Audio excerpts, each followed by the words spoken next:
আমি কালকের থেকে আতঙ্ক একদম। আমাকে জানান মেরে দেবে বলেছে। কে বলেছে? হীরা বাউরি, কে? পিয়ন কাউন্সিলর ফরিদপুর, কোন দলে? তৃণমূলে।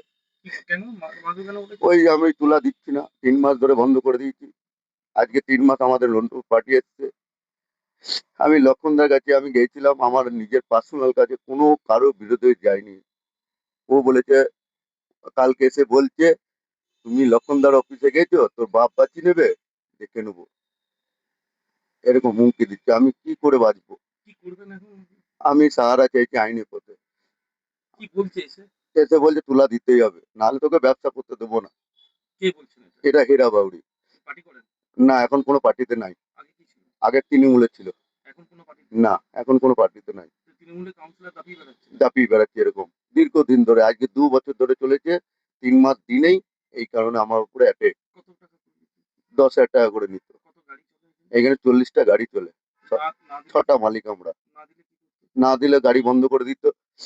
আমরা কিস্তির গাড়ি ইএমআই কোথা থেকে দেবো? ওর সঙ্গ ফঙ্গ পাঠিয়ে দিত, ঠেট দিত, রাত্রে 2টো ঠেট সবসময় মারার প্ল্যান। আমাকে কালকে হুমকি দিতে, তোকে মেরে দেবো। কিন্তু যিনি যে নাম বললেন তিনি মনে করেন যে আমি দাদা 2 ঘন্টা সময় লাগবে না, আমি খবর পেয়েছি, আমি পুলিশকে এক্ষুনি বলছি কেন মারধর করা হলো, এফআইআর যদি করে থাকে ওকে ইমিডিয়েট অ্যারেস্ট করুন। তৃণমূলের কোন বাবা আছে মাসে আমি সেটা দেখবো একবার। মজা পেয়ে গেছে তোলাবাজি, একটা তোলা যাবে না, নেওয়া যাবে না, ক্লিয়ার বলে দেওয়া হয়েছে। তারপরেও যে ঘটনা ঘটেছেন এর বিরুদ্ধে পুলিশ তদন্ত করে উপযুক্ত ব্যবস্থা গ্রহণ করার জন্য আমি জানাচ্ছি।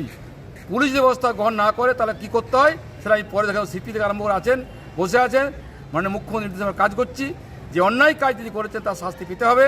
পুলিশকে ইমিডিয়েট অ্যারেস্ট করুন, কঠোরতম শাস্তি ব্যবস্থা করুন, বাকি পরে দেখছি কি আছে না আছে।